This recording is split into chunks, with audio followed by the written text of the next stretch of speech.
Hey guys, welcome back to my channel. My name's Jessica Ward King, also known as the Stigma Crusher. And here in this channel, we deal with issues of mental health and mental illness from my twin perspectives as a person with lived experience of bipolar 2 disorder, as well as a person with a PhD in experimental psychology. Does that sound like your jam? You are more than welcome here. Please remember to subscribe, and if you'd like to be notified each and every week when I post, hit that notifications bell as well. Remember to like and to share widely. We would love to add people to our community here. And with that, let's start stigma crushing for this week. So last week I promised you an update on my esketamine treatment. So for those of you who are new here, I spent the month of November and the past 4 weeks trying out ketamine treatment, or more properly Spravato, which is an enantiomer of ketamine called esketamine. But the same basic concept. It's a dissociative anesthetic that is thought to help people with treatment-resistant depression who are currently on an antidepressant regimen and who have tried at least 2 antidepressant regimens with limited or no success before. And it actually goes at depression in a completely novel way. So instead of going at the serotonin and norepinephrine receptors in the brain, it actually acts on the glutamate system. And it has been shown to have a really robust antidepressant effect in a lot of people. It can act really quickly as well as compared to a lot of the standard antidepressant treatments that take, anywhere from 4 to 8 weeks to start working, and even longer to really get up to strength. The esketamine treatment is twice a week. The protocol is twice a week for 4 weeks. And then if there has been a response to that, maintenance doses of usually once a week for 4 weeks, and then possibly moving to once every 2 weeks, and then once every month perhaps, and so on and so forth. But the idea being that you would need to continue to have top-up doses of the ketamine depending on which avenue you use for ketamine getting into your body. But you would have to have constant top-up doses in order to continue to see the antidepressant effect. Now, I elected to go the Spravato, or the esketamine route. That is a nasal spray that is actually has been approved by Health Canada for use in depression, specifically in treatment-resistant depression. You can also get ketamine into your system intravenously. So that's been under some research for a good number of years, almost 20 years it's been going on, but hasn't yet been approved by Health Canada for that use. Part of the reason for that is possibly because ketamine intravenous cannot be patented by a drug company. It has been in use for years and years and years as a dissociative anesthetic. So they'll often use IV ketamine in the emergency room, for example, or in short-acting cases where you need short-acting anesthetic, like, for example, electroconvulsive therapy in the psychiatric realm, but in other uses as well, because it's a very good anesthetic. It helps people to forget the traumatic experience as well, because it is a dissociative anesthetic. And so it's been in use for yonks and yonks, and is no longer able to be owned by a single drug company. And so there might be some linkage there as to why IV ketamine hasn't been as pushed for to be used as an actual Health Canada approved medication for depression. Another way that you can get ketamine into your system is through a sublingual lozenge, so basically a sweet in your mouth, and you put it under the tongue and let it dissolve. And it isn't used as widely simply because that route of administration is a lot less you can't predict. It's less predictable in terms of how much dosage you need, in terms of how it's going to get into your system. And so they find that there's a really wide therapeutic dosage, and that it can be difficult to kind of figure out how much bioavailability there is of that ketamine when it's administered in that manner. But it is used, and it is legal to be used, and the clinic that I go to does actually use it as well. And so those two options do exist in Canada, but I went with the Spravato route. Part of that is because of the because it is Health Canada approved. my drug company, my insurance company, actually does approve the use of Spravato, and therefore I had coverage for that drug. Now, there are still clinic fees that exist, because in order for that drug to be administered, the clinic has to be regulated, and there has to be a 2-hour in-clinic being monitored after the provision of the Spravato. And so you're taking up space in a clinic, you're taking up nursing staff in a clinic, and pharmacy staff in the clinic. And so there are also clinic fees that are not covered by at least my insurance company. So there is also a cost factor to this treatment. It's not widely available to everyone that requires it. And sadly, for those whose depression or bipolar depression causes them increased disability, it's even less available to them, because they're less likely to have a drug company or insurance company that does cover the treatment. So its accessibility to a wide variety of patients is not there yet anyway. There's no compassionate care from the drug company, so you can't get it covered in the way that some other medications that are expensive have been covered by drug companies in the past, particularly for those in more need. That's not available from Janssen. So it is not totally accessible. I'm very, very fortunate to have been able to try this treatment, and I know it. And unfortunately, it didn't work for me in my initial 4-week period, where I was trying 2 treatments a week for 4 weeks. In consultation with the clinic psychiatrist, we decided to try one more 4-week course, but this time only doing once a week for 4 weeks. And with the idea that perhaps the additional stress and psychosocial stressors of having the treatments twice a week, and of having, work being affected and the family being affected, might have actually caused the worsening that I experienced. I actually got worse on my first 4 weeks of treatment. And so after being off of it for 3 weeks, I tried the additional 4-week, once a week treatments, and unfortunately it hasn't had the desired effect. So that's the end of the road for me for the Ketamine Journey. And I wanted to address a little bit today, why can we try all these treatments and they don't work? Why do we end up with treatment-resistant depressive episodes? And I guess it could be a really short video, because the answer is we don't actually know. But there is a more complex answer than that, and that's what we're going to look at in today's video. It's even less available to them, because they're less likely to have a drug company or insurance company that does cover the treatment. So its accessibility to a wide variety of patients is not there yet anyway. There's no compassionate care from the drug company, so you can't get it covered in the way that some other medications that are expensive have been covered by drug companies in the past, particularly for those in more need. That's not available from Janssen. So it is not totally accessible. I'm very, very fortunate to have been able to try this treatment, and I know it. And unfortunately, it didn't work for me in my initial 4-week period, where I was trying 2 treatments a week for 4 weeks. In consultation with the clinic psychiatrist, we decided to try one more 4-week course, but this time only doing once a week for 4 weeks. And with the idea that perhaps the additional stress and psychosocial stressors of having the treatments twice a week, and of having, work being affected and the family being affected, might have actually caused the worsening that I experienced. I actually got worse on my first 4 weeks of treatment.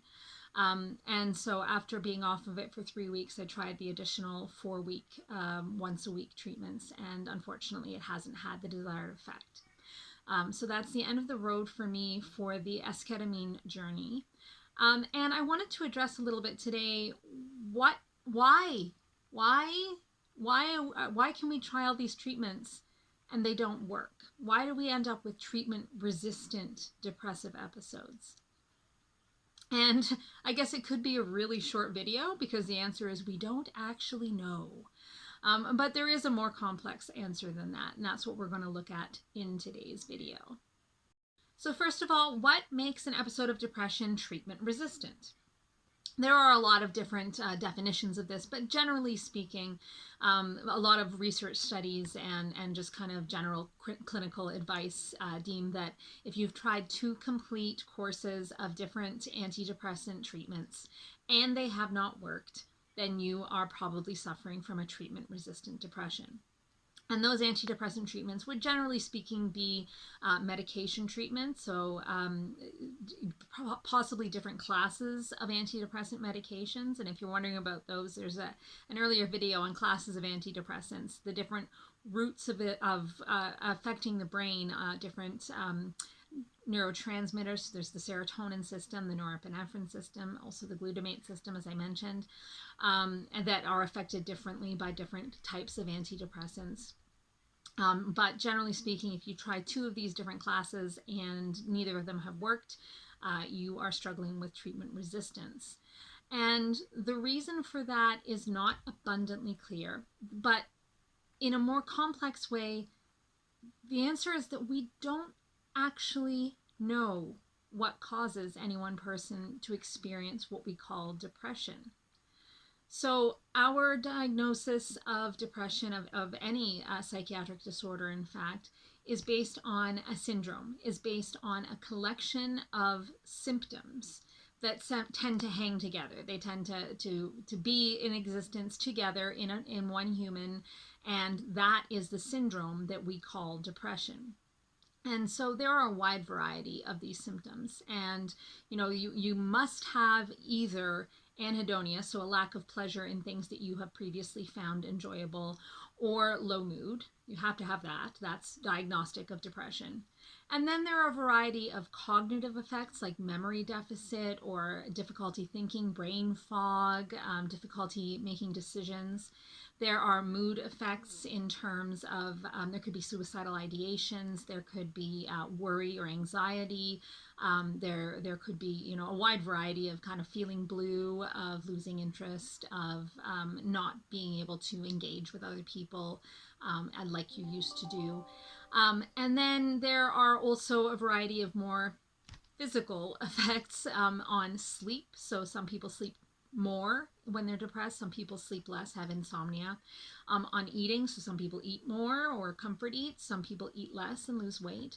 And there can be a variety of other kind of physical effects as well as psychological ones, including having dependence or abuse of drugs or alcohol. So there are a wide variety of symptoms, let's put it that way.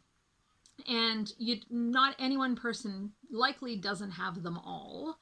Another really common one is psychomotor retardation, so where you're actually seen to move and think and behave more slowly than usual. This is one I do not have, but yeah, that's another symptom. So there's all these different symptoms, and you don't have them all. So any one person's depression can look very different from another person's depression. Then there's things like higher functioning depression, like my own, where you can continue to work or continue to, participate in family activities or social activities, though you do struggle with impairment in these. You can have, bipolar depression, which is mine. So it's depression within a bipolar disorder.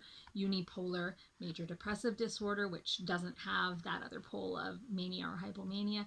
So there's all these things that are there for the consideration, and any one person's depression doesn't look like another person's depression.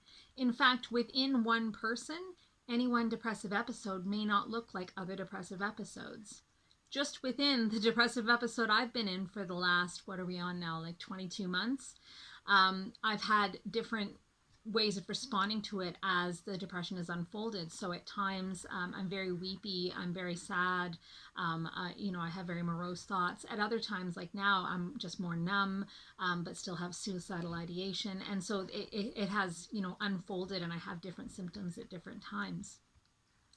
And so because we don't even know what is this, what is the depressive illness, it's a syndrome. It's all these different factors that you see in behavior, that you see in the body, that you see in the mood, that you see in the thoughts.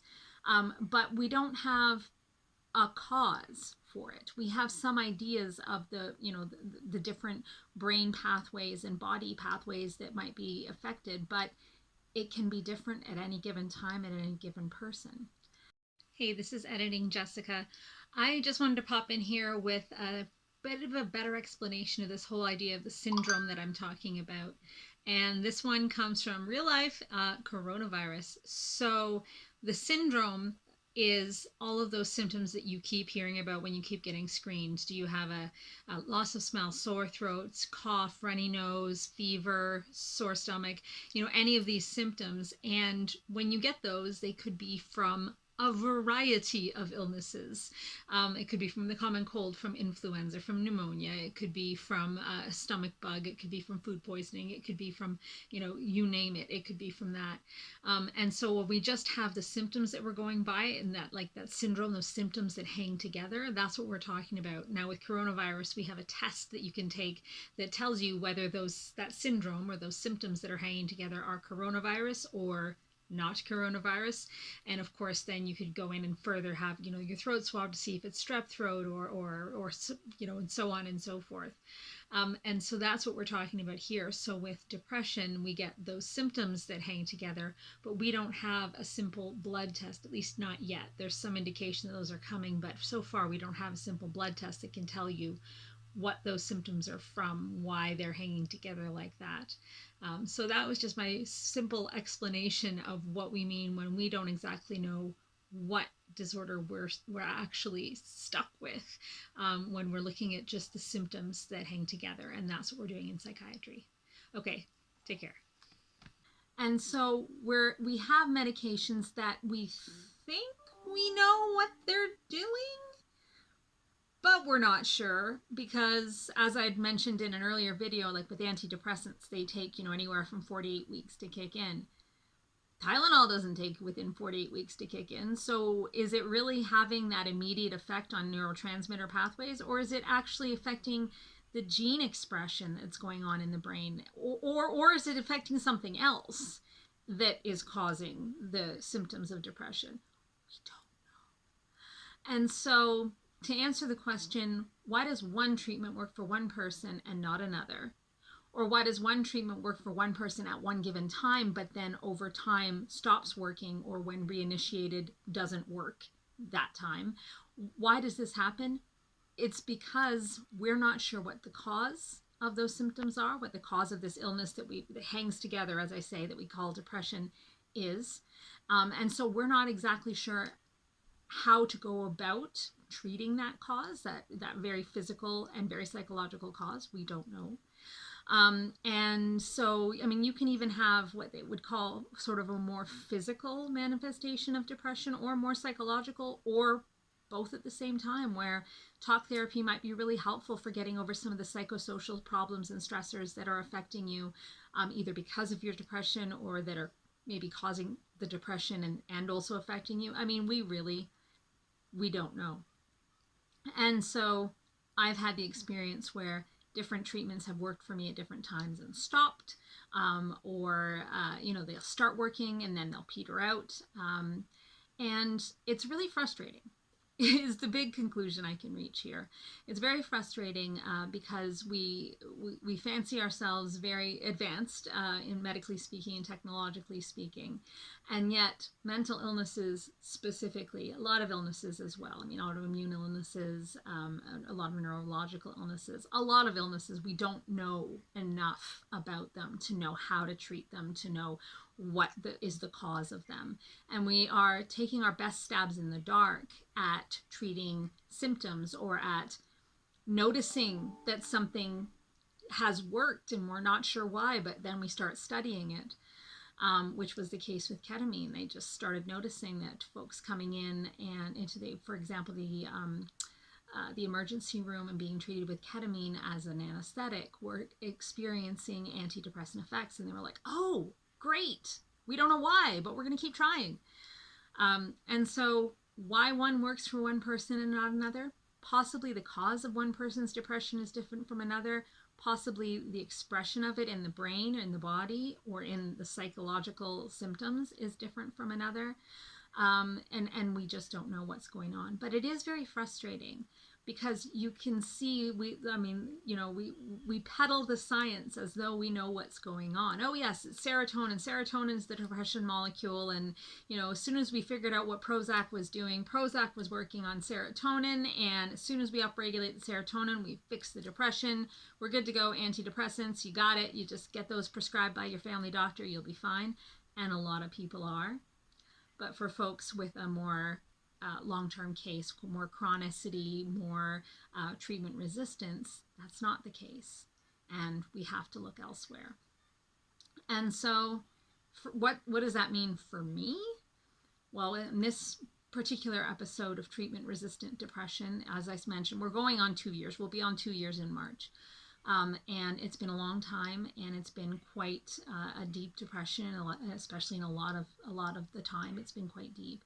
There have been, effects on my work, effects on my personal life, effects on my cognition. I'm not able to think clearly. It's difficult to concentrate long enough to read properly. There is suicidal ideation, as I mentioned. And so I've got to keep trying to find something. That's the only, hope that I've got.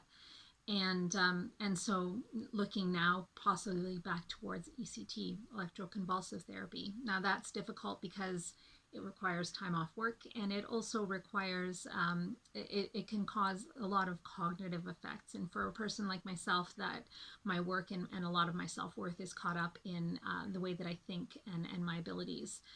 In that regard, it's a really daunting prospect, because I have had some ongoing, now this is a little bit controversial, but I have definitely experienced ongoing memory deficits as a cause of my 2 previous bouts with electroconvulsive therapy.